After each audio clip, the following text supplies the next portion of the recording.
네, 이번에는 이어서 빅캔버스의 기본적인 그 화면 설명을 드리도록 하겠습니다. 네, 화면 설명과 기능 설명 모두 포함되어 있습니다. 네. 우선 좌측 상단에 이걸 보시면은 여기가 빅캔버스 로고가 박혀 있고 기본적인 빅캔버스 그 저희 회사 이름이 적혀 있어요. 서비스 이름이 적혀 있어요. 네.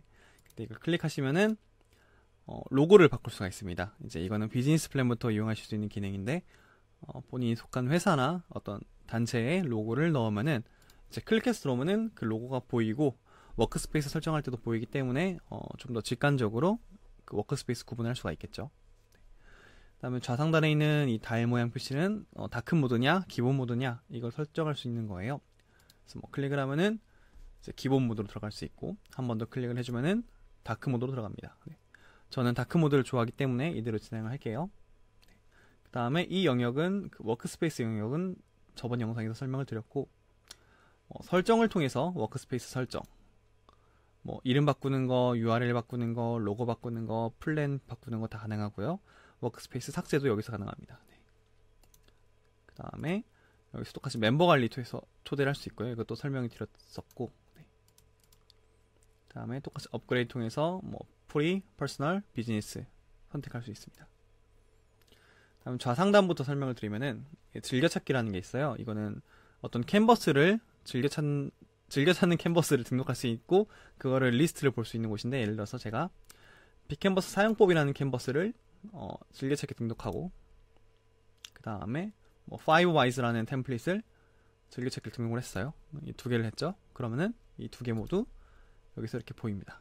그리고 클릭을 하면은 바로 글로 이동할 수가 있어요.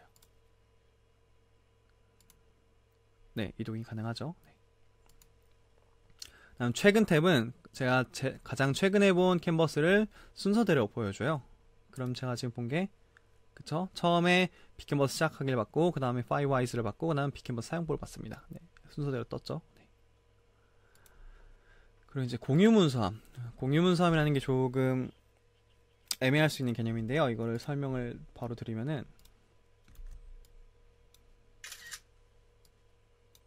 저는 지금 맥을 사용하고 있기 때문에 바로 캡처를 해서 이렇게 설명을 진행하도록 하겠습니다.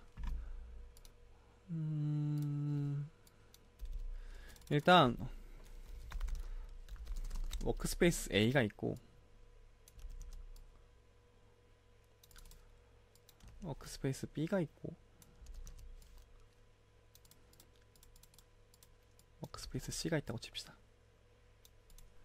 네, 그 다음에 사람을 표현해야 되니까 person을 쳐서 이 툴에 대한 세세한 설명은 이따가 드릴게요.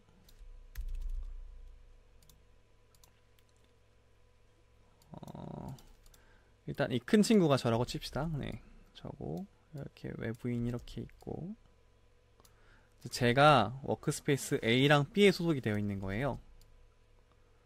근데 이제 A에서는 제가 주인인 거고 맨 왼쪽에 있는 게 주인으로 봅시다. B에서는 제가 그냥 멤버인 거예요. 그리고 C는 저랑 전혀 관계가 없습니다. 네. 뭐 이런 상황이라고 봤을 때 원래 좀 더 예쁘게 하고 싶은데 그게 중요한 게 아니니까. 네. 이 상황에서 만약에 워크스페이스 A에 있는 이 사람이 자기 어떤 캔버스를 프라이빗하게 만들었어요. 이것도 이따가 설명을 드릴게요. 캔버스를 프라이빗하게 만들었을 경우 이 사람이 만든 캔버스는 같은 워크스페이스 소속된 멤버들이어도 어드민이어도 보이지가 않습니다. 왜냐하면 프라이빗을 만들었으니까.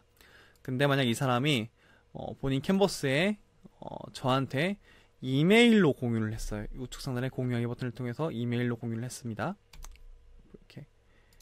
그럴 경우에는 이 공유 문서함의 워크스페이스함에 지금 이 사람이 만든 캔버스가 저한테 뜨게 됩니다. 네. 대충 이해가 가셨나요? 워크스페이스 단 내에서 멤버가 공유한 그런 캔버스들은 공유 문서함의 워크스페이스에 뜨는 겁니다. 네. 그러니까 한마디로 내부 공유 문서함이라고 생각하시면 되게 편해요. 네. 근데 만약에 지금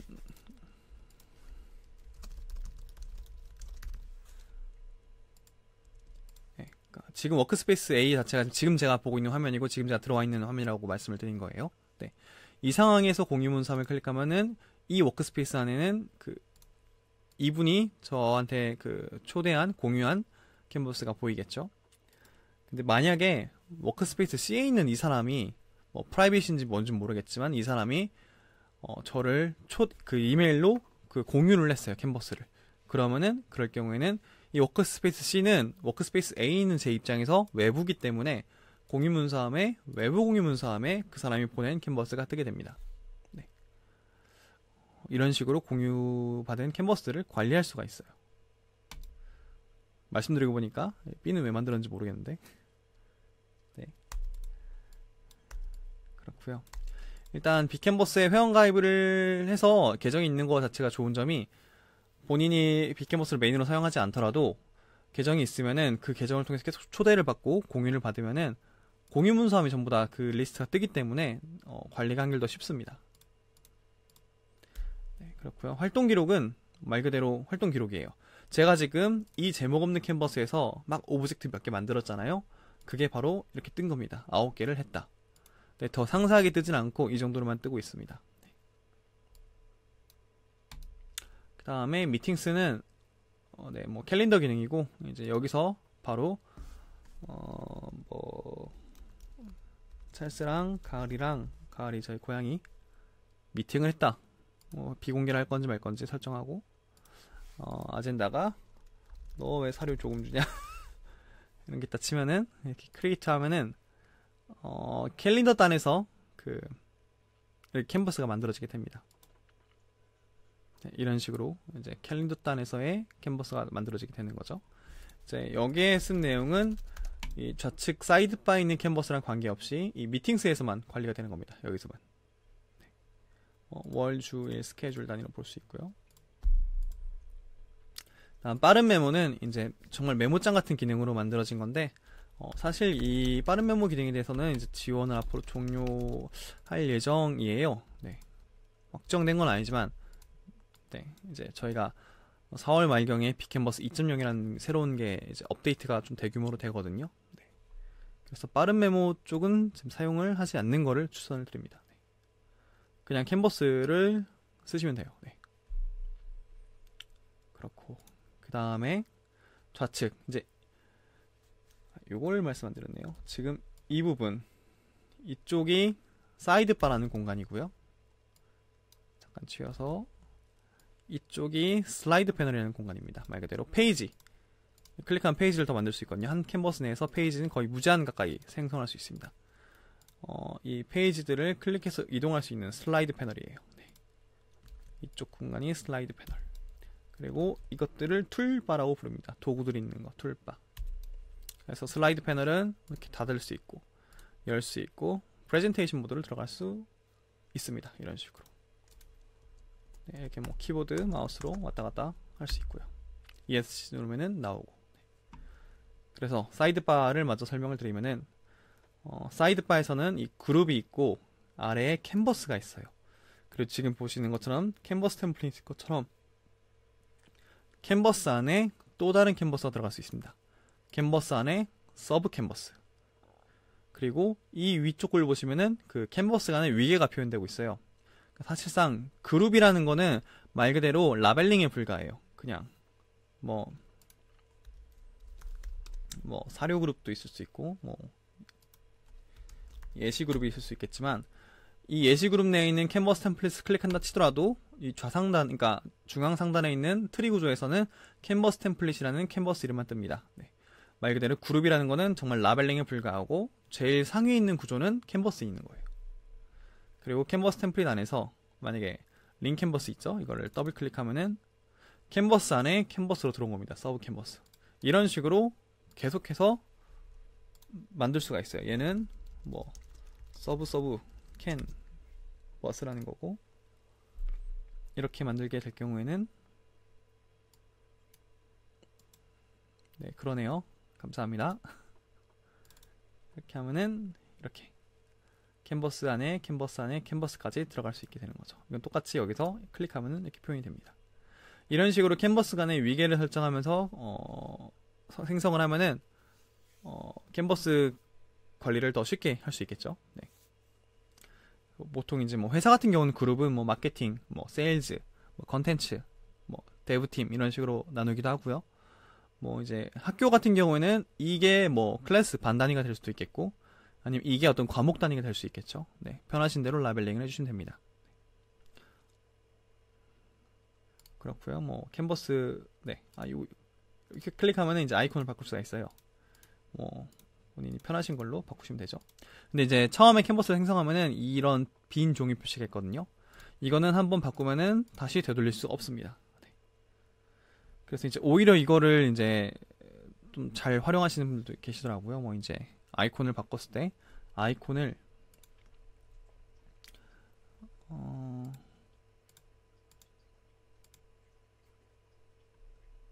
어떤 종료가 된 캔버스에 대해서는 뭐 이런 표시를 해버리고, 안 된 내용에 대해서는 X 표시를 해버리고, 네, 이런 식으로 아이콘을 통해서도 정보를 전달할 수가 있습니다. 네. 그러니까 이쁘게 하는 경우도 있지만 이걸로 아예 정보 구조를 좀 더 하나 더 추가해서 표현할 수 있는 거죠. 그렇고 캔버스를 만약에 제가 캔버스 생성부터 해볼게요. 캔버스 생성은 어떻게 하시냐면은 특정 그룹 내에서 캔버스를 생성하시길 원할 때는 여기서 클릭하고 캔버스를 만들 수가 있습니다. 아니면은 여기서 클릭해가지고 아예 그룹을 만들거나 캔버스를 만들 수가 있어요. 일단 여기서 클릭하는 게 좋습니다. 그룹 내에서 어차피 내가 어느 위치 안에 캔버스를 넣을지 알고 만드는 거기 때문에, 네, 전 여기다 만들어 볼게요. 여기다 누르고 이제 캔버스를 만들 텐데, 빈 페이지 캔버스가 가장 기본적인 캔버스를 만드는 방법이에요. 기본 캔버스 만들래.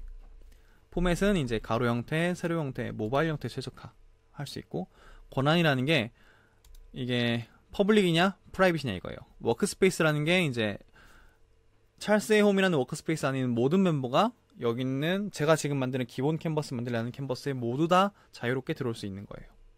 자유롭게 들어오고 그 안에 있는 오브젝트도 전부 다 삭제, 추가, 수정 전부 가능합니다. 권한을 말 그대로 팀 멤버랑 다 같이 갖고 있는 거예요. 워크스페이스 멤버들이랑. 하지만 비공개로 만들 경우에는 오직 저만이 이 권한을 갖고 있고 저만 보게 됩니다. 보시면 비공개 딱 떠있죠. 그리고 이제 이 멤버도 이제 한 명으로 될 거예요. 지금 뭐 당연히 저 혼자밖에 없지만. 네. 그리고 여기도 자물쇠 표시가 되어 있습니다. 네. 그러니까 만약에 다른 멤버가 와서 이 캔버스를 키면은 이 사료라는 그룹 안에는 제목 없는 캔버스 하나밖에 안 보일 거예요. 그리고 이거는 여기는 우측 그 메뉴를 클릭해가지고 설정을 통해서 권한을 바꿀 수가 있습니다. 네. 이제 보통 팀 내에서 작업을 하실 때 바로바로 오픈되어 있으면 좀 부끄러우니까 이제 프라이빗으로 먼저 만들어서 캔버스로 어느 정도 내용을 좀 채운 다음에 퍼블릭으로 바꾸는, 그러니까 워크스페이스를 바꾸는 그런 분들이 많이 있으시더라고요. 네. 그리고 뭐 이 메뉴를 통해서 다양한 행위를 진행할 수 있습니다. 네. 그리고 뭐 공유하기에 대해서 이렇게 떠 있었네요. 공유하기에 대해서 말씀드리기 전에 좌측 하단에 보관함이라는 게 있어요. 보관함은 이 캔버스를 처음에 삭제할 때 보관을 하면은 이 보관함에 캔버스가 있고 이건 다시 복구시킬 수가 있습니다. 네, 다시 복구가 됐죠. 근데 만약에 캔버스를 삭제하실 때 보관이 아닌 삭제를 클릭하시면은 영구적으로 삭제가 됩니다. 이걸 삭제를 해버리면은 되돌릴 수 없어요. 네. 그래서 웬만한 캔버스는 전부 다 삭제보다는 보관 처리를 먼저 해주시길 권장드리고요. 보관함에 있는 캔버스에 대해서 어떻게 할지는 뭐 팀 단위로, 조직 단위로 좀 어떤 룰이 있어야 되겠죠. 네. 그렇고 캔버스를 또 만들 때는 그냥 캔버스 만드는 거 말고 템플릿도 이용할 수 있습니다. 지금 뭐 5가지 정도로 되어 있는데 4월 말에 업데이트될 빅캔버스 2.0에서는 훨씬 많은 템플릿이 제공될 예정입니다. 네. 이어서 캔버스 만들 때 PDF 파일 만들기가 있어요. 이게 되게 많이 쓰시는 기능들인데 클릭하신 다음에 업로드를 원하시는 PDF 파일을 클릭을 이렇게 해주시면은 뭐 스크럼 페이퍼라는 걸 불러볼게요. 그러면은 캔버스 저 PDF 사이즈에 따라서 좀 시간이 걸리고 업로드가 됩니다. 네. 이런 식으로 뜨죠. 그래서 권한을 뭐 오픈해서 만들겠다, 워크스페이스로 이렇게 하면은 캔버스가 생성이 되는데 PDF 파일 전체를 캔버스 그 페이지로 다 끌어와서 생성이 됩니다. 뭐 PDF 파일이 50페이지짜리였다. 그러면은 캔버스도 50페이지를 가진 캔버스가 생성이 되는 거고요. 이제 뭐 파일 용량에 따라 좀 시간이 걸립니다. 이거는. 네. 지금 쫙 그쵸? PDF 그대로 생성이 되었습니다. 근데 이거는 PDF 안에 있는 내용 수정은 불가능해요. 그러니까 이게 백그라운드에 배경색이 깔린다고 생각하시면 편합니다. 네, 배경색 깔리듯이 PDF 파일이 깔린 거고, 네, 쭉 깔렸죠. 아주 깔끔하게 깔렸습니다. 이제 이 상태에서 여기다가 뭔가 오브젝트를 한다거나 도용을 한다거나 이렇게 하실 수가 있습니다. 이거 같은 경우는 이제 뭐 기업 같은 경우에는 오히려 기업 같은 경우는 이런 일이 거의 없긴 하지만 어떤 뭐 계약서 같은 거 올릴 수도 있겠고, 특정 PDF 문서들 이제 두고두고 봐야 될 거나 아니면은 그 PDF 파일을 연체로 논의를 할 때 이 PDF 파일을 불러놓고 이 상황에서 이제 캔버스를 같이 팀원들이 연 다음에 같이 공동 작업을 진행하면 되거든요. 뭔가 논의를 한다거나 밑줄을 긋는다거나 어떤 추가적인 설명을 한다거나, 네. 그렇게 하실 수가 있고, 종이 인쇄해서 그렇게 하실 필요가 전혀 없는 거죠. 이제 특히 이제 학교 같은 경우에서는 이렇게 교재를 이런 식으로 많이 불러왔습니다. 학교 또 이제 대학원 관련, 대학교 관련 특히 공부하시는 분들은 PDF 불러오는 걸 굉장히 많이 쓰시더라고요. 불러온 다음에 여기에 뭐 줄을 긋는다든지 어떤 오브젝트를 한다든지 링크를 불러온다든지 추가적인 설명 붙이면서 하시더라고요. 네. 이렇게 할 수 있습니다. 그리고 이렇게 페이지를 입힌 상태에서 특정 페이지를 뭐 삭제하거나 그렇게 하면은 뭐 마치 PDF 편집과 같은 비슷한 기능을 이제 하실 수가 있는 거겠죠. 네. 이렇게 해서 캔버스 생성이 끝났습니다. 슬라이드 패널도 설명을 드렸고요. 네. 이제